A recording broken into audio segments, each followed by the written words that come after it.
afternoon, so we're going to go ahead and get started. We are so excited today to have Terry Greenleaf presenting on NASA curriculum and some of the activities that you can do in your after-school program or your summer camps. So thanks, Terry, so much for being with us today. Before we get started, I just want to welcome you on behalf of our Get Connected conference partners, Nebraska Extension, Beyond School Bells, Nebraska Department of Education, and the 21st Century Community Learning Center After School Program, as well as Click to Science PD. These 30-minute workshops are held weekly, and the schedule is on our StayConnected website, as well as the information you need to request a certificate of participation to record your professional development hours. So we'll pull that up at the end of the webinar so everybody knows how to access that. And thanks to all of you for joining. And we're gonna just go ahead and let Terry take it away. Thank you so much for joining us today. Okay, hello everyone. Hopefully you can hear me. My name is Terresa Greenleaf. I teach high school science at Walt Hill Public School in Northeast Nebraska. It's south of Sioux City, about 25 miles or so. I've been teaching science for over 20 years. I am also a NASA Nebraska Space Ambassador, which is a group of teachers that is funded by NASA that we give workshops and go to conferences to show other educators how they can incorporate NASA STEM activities into their existing curriculum, or to use them as an after-school program, or like Kim said, summer science camps, which however you want to use the information. I'm going to try sharing a screen and see how it works. Hopefully everybody can see that. And this is just a slide that has my email on it, and also a web page that I created to upload the activities. And for some of the activities, I finally got around to writing lesson plans for them, and they are Nebraska State Standard aligned. Already Kellen from ESU1 has been a big help with that. I'll go back to stop sharing. And at the end of it, I'll show you where the resources are, or you can ask questions. Well, actually, if you have a question, you can go ahead and ask at any time. I'm going to start with some of the simple ones. And I use all of these activities in my classroom. I teach physics and astronomy, biology, physical science, earth and space science, and environmental science. So the activities I'm going to show you I have used and currently use in my classroom. The simple ones are just paper airplanes. And I don't know if you can see this one. This is what they call a blended wing or a ring wing. And this one I use in physics and physical science. And it actually does fly. I don't know if anybody's ever used these, but they actually do fly. And you can use the activity from anywhere from probably second grade on up, depending on what grade you teach and what concept you're trying to reinforce. The next one is, oh, and I do have videos on how to make these, and I'll show you where they're on my webpage. The next one I have is the hoop glider. I don't know if you can see this. It's made out of 2 pieces of paper and a straw. Okay. And the third one is well, I call it a helicopter. NASA calls it a rotor motor. And my physics students, I use this for talking about gravity, air resistance, acceleration, velocity, and speed. So, and it's very easy to make, and they just drop it and it twirls. A simplified version of the straw rocket, the simple straw rocket. I think most people have used this. This one is the wrap around the pencil. one that I'll show you. And then the last one is Michaela, the lady in charge of our group, gave us a bunch of these balsa planes. Initially, I used them in a project after school program where I teach science activities with the younger grades. I teach high school, but I taught 2nd grade through 6th. But then I decided that they actually work very well in the upper grades. So we talk about force and the forces on the plane. We talk about the parts of the plane, talk about lift and thrust, and the effect of gravity. And I have them modify them in some way, and then they test them again. Then we use the engineering design steps to for them to record what they did to change it, what was the result of that change, and then they do a write-up on it. But if anybody's interested in having some of these, I can mail you some, because Michaela's mailing me a bunch of them. I just talked to her yesterday during the launch that we had. So are there any questions so far on these? Okay, most of the activities that I use are just as resources that I bring into my curriculum. I have one unit that I call Journey to Mars that is a standalone unit that I teach in my physics class and also astronomy and also my biology class. It brings in life science, physical science, math, writing, all in one unit. And I'm gonna see if I can share my screen. I gotta see if I can find my, well, let's just do it this way. Yeah. I wanna see if it'll open.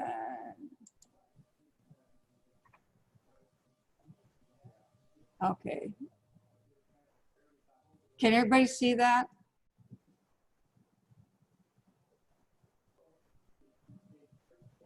We don't see it yet, Terry. Okay, so let's do this. I'll try it again. How about now?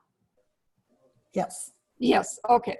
This is the page that I created because I did a couple of workshops last year, and I had teachers ask me if I had any of my activities and stuff up on a web page where they could access them easily, and I did not.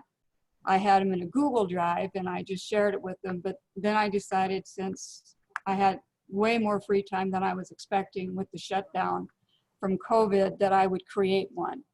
And this is the new NSA logo, Nebraska, NASA Nebraska Space Ambassadors. And the website, this is our group. And it tells you who the teacher is and in which area that they teach at. And we have, they're across the state, and they would be more than willing to help with any NASA questions or any resources that you might want. They're a go-between between us and the NASA site, which sometimes can be a little difficult to navigate. And this just tells a little bit about us and gives links, email links to each one of the teachers. And then, I'm gonna just, whoops, exit out of that one and see if I can go to the next one. The resource page here just gives links to different resources. Mike from Omaha took the Blue Marble activity and he simplified it. NASA tends to be a little bit wordy sometimes when they create the lessons, and he's put that up here. There's also the NASA, the space grant resource. This is where you can find STEM, all kinds of different information for your classroom. And there are a lot of free stuff from NASA too. And the last one is the home page from the space grant. The space grant is given to all 50 states. Nebraska uses theirs a little different. Most states give it to the college level and university level, so the money goes to them. Nebraska gives it to K-12 first, and then they do give some to the colleges and universities, but they focus more on kindergarten through 12th grade. So they do a lot of different programs that focus on NASA, space science, math, etc., for educators. We also have done a workshop in Florida at Kennedy Space Center for a couple of years that was very successful. And I think that they're doing it again this year, and it's in July. But this is the website that would give you a lot of information about mini grants if you want to write a grant to go to a conference, or you need funds for a particular activity in your classroom. This is the page you would go, and then you would just download the application and fill it out. And an application actually isn't too bad. Any questions yet? Nope. All right. And then the last part, I put different fun science also on there and the different websites that I use. But under resources, I have, I'm on Teacher Pay Teacher as Space Kitty. And I have a lot of the activities and lessons that I use. I actually finally wrote up a lesson plan for them, so they are online. The foam rocket activity is on here. Alien autopsy is on here. The rocket altitude tracker is on here. And let's see, I have exoplanet web quest, relating astronomical distances, which is I use in my Journey to Mars activity. And it actually, you can see, is a activity that allows the student to visually see the distances in a concept that they will understand.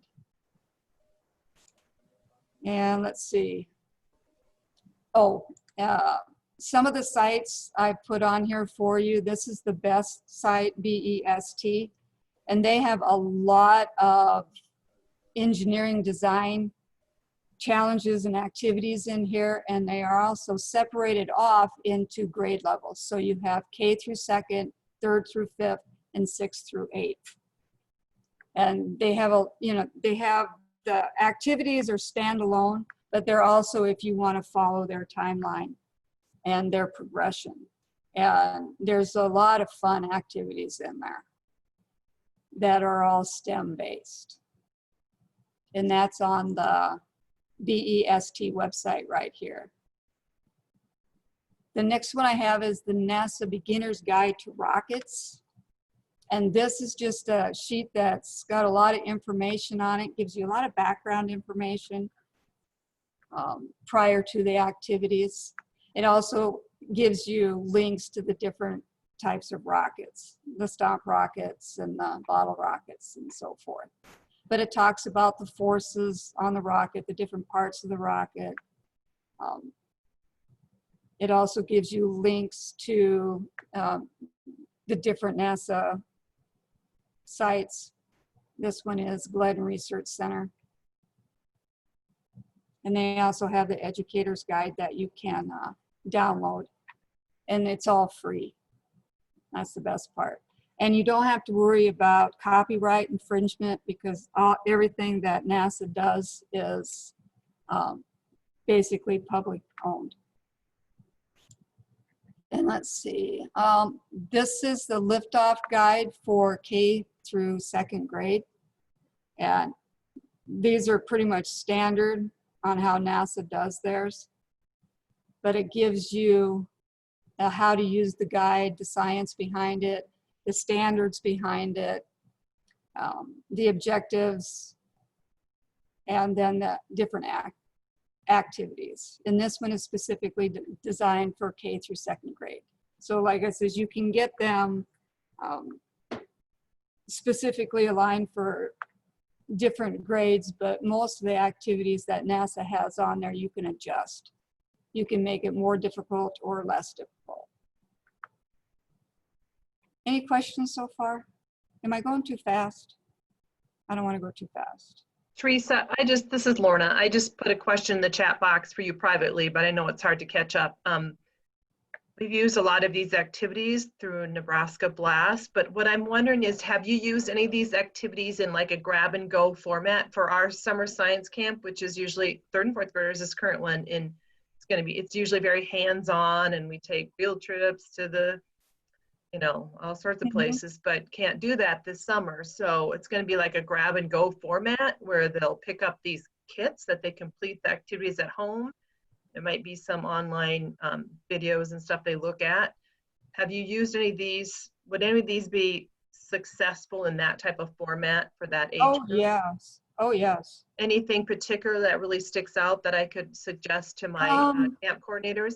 What is your grade level for that? 3rd and 4th grade. 3rd and 4th grade? So they'll be, they'll be going into 4th and 5th grade.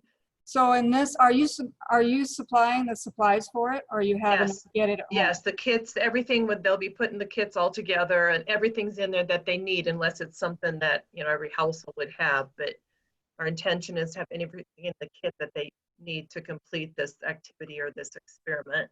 Okay, so for 4th and, you said 4th and 5th, right? Or 3rd and 4th? They'll be going in, the students will be going into 4th and 5th grade. So Okay, yeah. 3rd, 4th, they're, obviously they missed a lot of school, so maybe it's more like 3rd, 4th grade. So any of like the stomp rockets, the bottle rockets, just the paper airplanes that I showed, any of these would be perfect for that. And you could also include, I don't know how in-depth you want to get on this, if you want to have them actually record the data type thing. I mean, it's up to you. Well, some of these students participate in the Nebraska Challenge or the NASA Challenge this past spring or last fall. So they're kind of used to recording, journaling that stuff, but obviously they're going to be on their own. So. Well, and I'm assuming they probably have their parents help them. So. Well, you would hope so, but I don't know, not necessarily. Yeah, you never know, but you can do the stomp rocket. That would be very easy to do. You can do the slingshot rocket. You can also do the foam rocket, and I can show you these if you would like to see them. They're made out of very simple materials. I've made the foam rocket. We've made most of those that you showed us before because we had Nebraska ambassadors. So I think we've made quite a few of them. But I just wondered. I think they would be, yeah. Okay. I think it would be fine. Okay. Because it doesn't take anything, normally all it takes is, scissors, paper, tape, pencil, maybe a ruler. Right. So I think they would work great. Okay, thank you. Mm-hmm. Any other questions? I guess I'm not sure. I'm going to go back. And like I said, the rotor activities on here, the wing glider, and the hoop plane are all on this website. And I'm going to stop this share and see if I can look at the chats real quick. Yep, I just saw that. So far, I'm the only one in the chat, so you aren't missing. Okay, so I just didn't want to miss anything if there was anything in the chat. Some of the other activities, most of the ones I use are more based for the whole unit. I have one that's called the Extronaut, and hold on just a second, I'll grab it.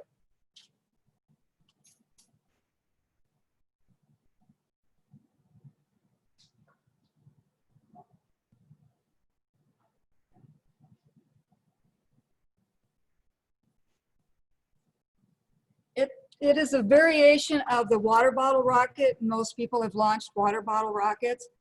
But when I do the journey to Mars, we start out with the distances, how far is it? Then we do a flyby of the planet, and there's different activities for that. There's a lot of activities that go into that, and there's probably not enough time.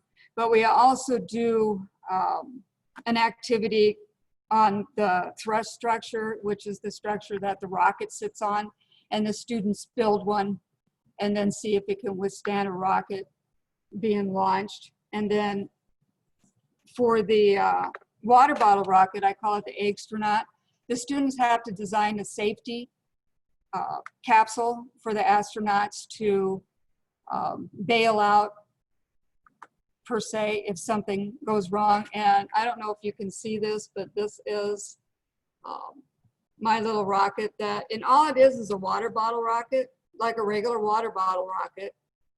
And then I have attached the bottom portion of another 2-liter bottle. So the criteria for them is to create a vehicle that will safely land a raw egg. And that's their astronaut. And there really isn't any other criteria other than it has to fit in this here. So then you tie a string to the bottom of your water bottle rocket, however length, I think I use 30 feet, and then you launch it and the string pulls the rocket assembly out from underneath their vehicle, and then their vehicle comes back down to Earth. And that's one of the activities that I use in my Journey to Mars unit. Oh, thanks. Yeah, I have a Cricut. And so I did the NASA and the SLS on there. So, and then some of the other ones are the rovers, the Mars rover and the lunar rover, now since we're going to the moon. And I made an example. Here's my Mars rover. This is my lunar one. And I use pre-made wheels on this one, but when I have the students use it, if you don't have the plastic wheels, have them cut the wheels out of the foam.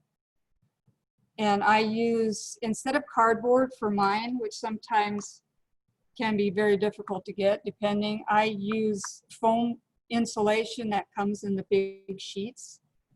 That's less than a 1/4 inch thick, and it works very well for that. And then my Mars one, I just made gold, and it says Mars or bust on it, and then the NASA.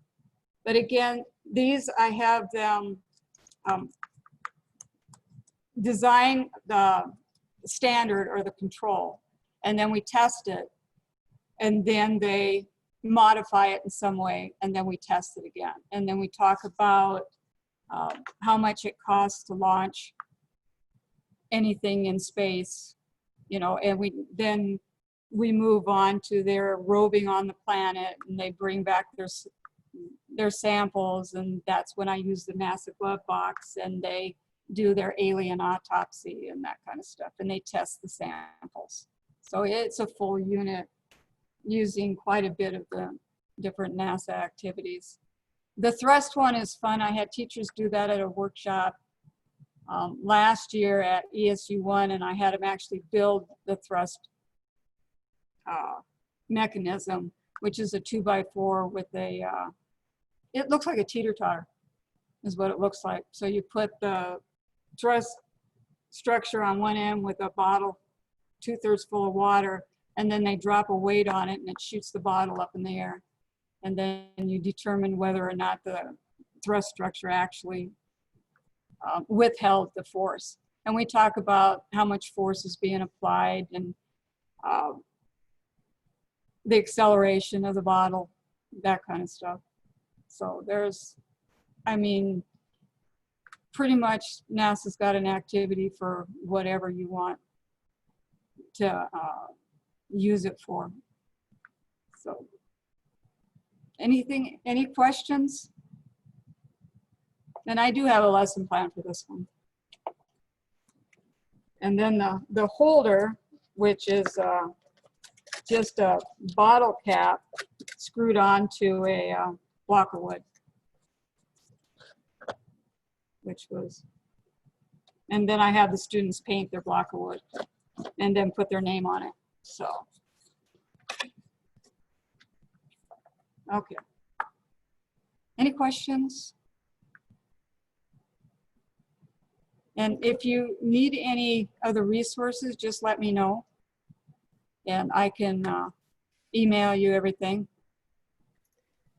Okay. Terry, we did put a link to that PowerPoint slide that has the hot link in it on Okay. the StayConnected side. I don't know, Sandra, would you be able to pull that up and maybe put the link in the chat just in case people aren't able to find that? Yeah, I'll do that.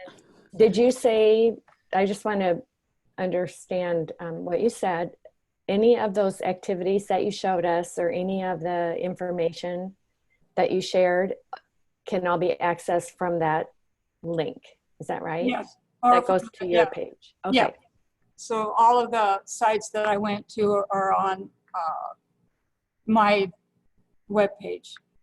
They all look like really fun activities. I hope that people are going to be able to take some time to explore that and figure out some of the activities they'd like to share with their families and their students once they're back in the programs, hopefully this fall, maybe in person, but at least virtually. I hope so. It's been sort of rough now. I mean, being off, we were off March 17th, so it's just, I'm sort of lost in things to do. So I decided, well, I'll just write lesson plans for all of the NASA activities and maybe create a few more web quests. I created the exoplanet web quest for my astronomy students to get them a little more used to maneuvering in the NASA site. Sometimes it's difficult to find things, but they have updated it so it's a little bit easier. And the Journey to Mars activity I did a few years ago, I presented down in Florida. It has a lot of different activities that are probably geared maybe for the higher grade level, but you could modify for probably third grade and up, depending on, you know, how in depth you wanted to get with whatever content. So, and like I said, I don't know the videos. I'm going to try and see if the videos will work on there. I have never done videos. So, and maybe they'll work, but it's just, I just videoed myself actually making it so that I'm a visual learner. And for me, if I see somebody do it, whoops. Okay, I'm not sure why that did that.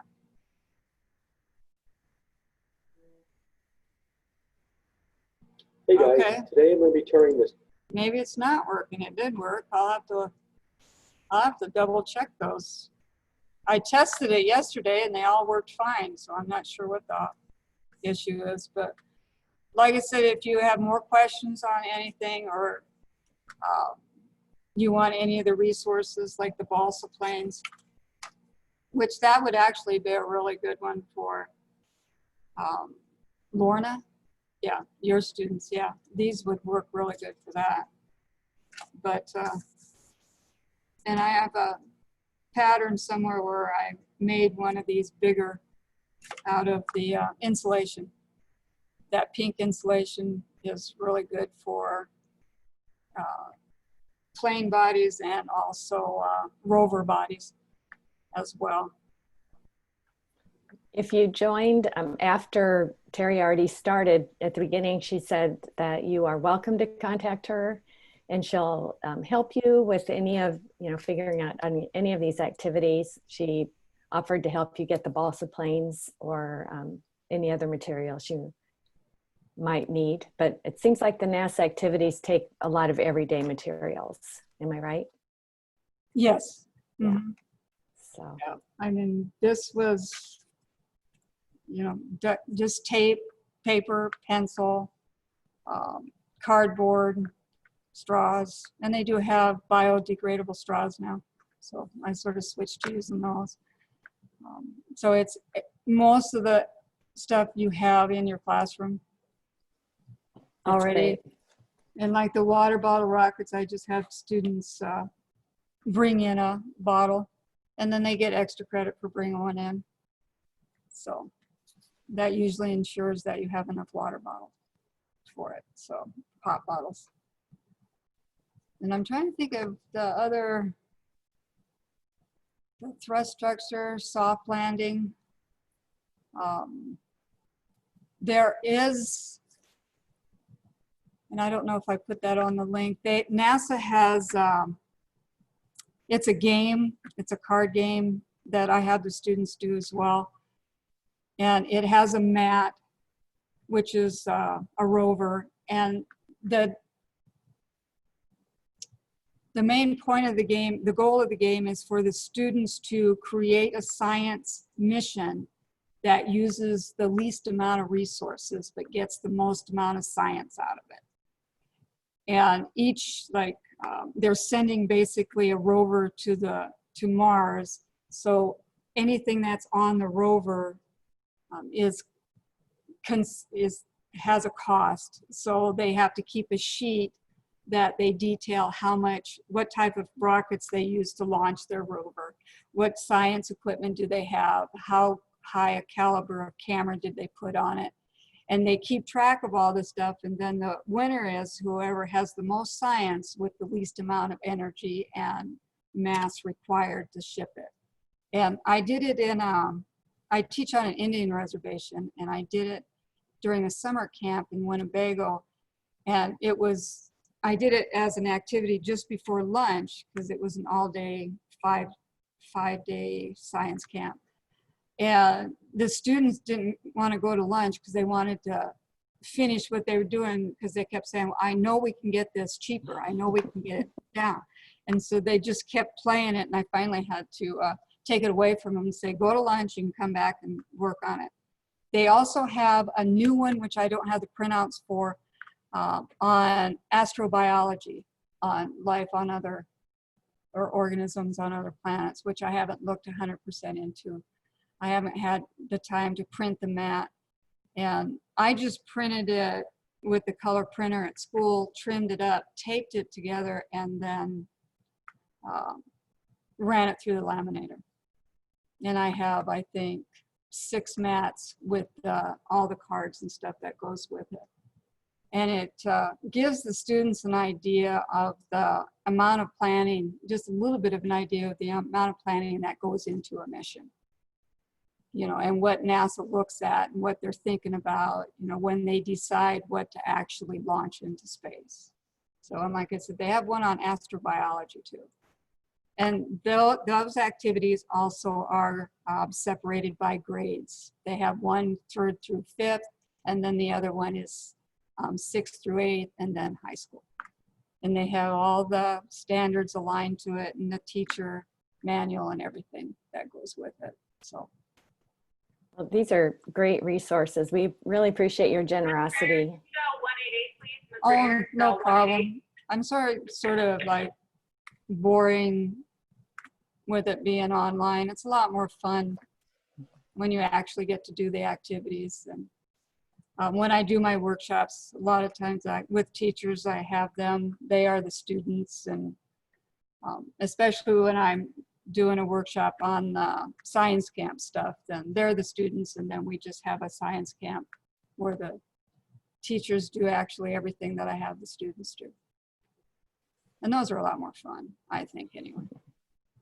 So. Well, thank you so much. I want to remind people, if they're interested in all these great links that are in the chat box, how to save the chat. So if you go down to the bottom of open the chat and go down to the bottom, you'll see a little box with 3 dots. And Sandra taught me this. Thank you, Sandra.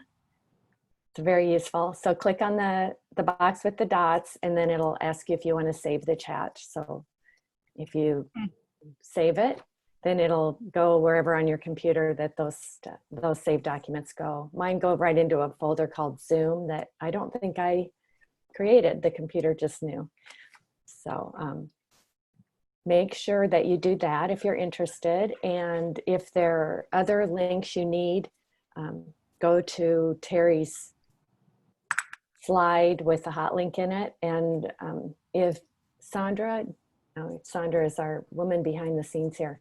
Do you mind pulling up that Stay Connected page, and we'll show you where you can access the link from here also. So she's an upcoming webinar, even though we're doing it right now. She'll move over to the archived soon. But yeah, upcoming webinars.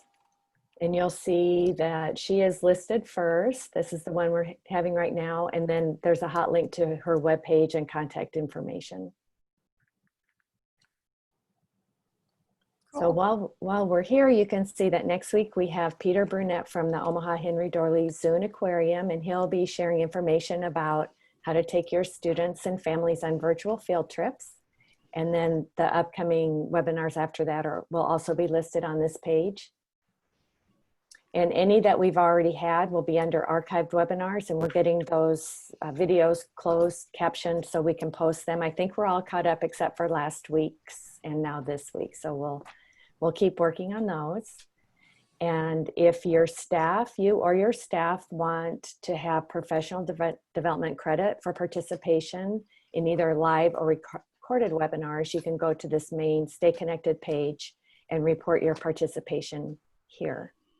Sherry Landis, our wonderful assistant, issues those certificates about once monthly, about at the beginning of each month for the previous month. So that is another opportunity. So we are so excited that you could join us today. And Teresa, thank you very, very much for your time and putting all of those resources together for us. I know folks will want to get in touch with you, and you've been so generous to offer your help. And even to find their space ambassadors in their local area. Mm-hmm. Yes. A wonderful resource.